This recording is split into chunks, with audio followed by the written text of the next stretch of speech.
সুপ্রভাত বন্ধুরা। আজ সকাল সকাল রেডি হয়ে আমরা চারজন বেরিয়ে যাই ফেঁকোহাটে যাওয়ার জন্য।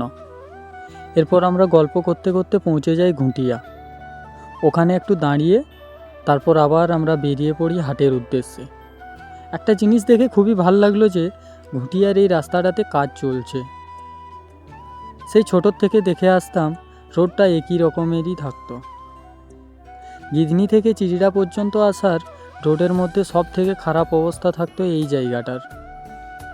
এরপর আমরা কিছুক্ষণ পর NH6-এ উঠে 3 থেকে 4 মিনিট পর পৌঁছে যাই ফেঁকোহাটে যাওয়ার রাস্তায়। আগের হাটের তুলনায় আজ অনেক বেশি ভিড় হয়েছিল। এরপর হাটে পৌঁছেই সবার প্রথমে চলে যাই যেদিকে মোরগ ছাড়া বিক্রি হয় ওই দিকটাতে।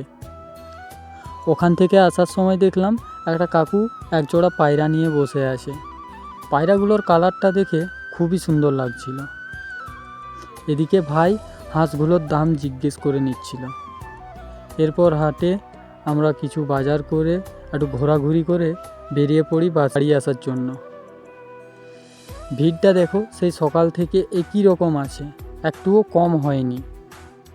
যাই হোক, কোনোভাবে ভিড় থেকে বের হয়ে NH6-এ উঠে বাড়ি চলে আসি। দেখা হচ্ছে পরের ভিডিওতে।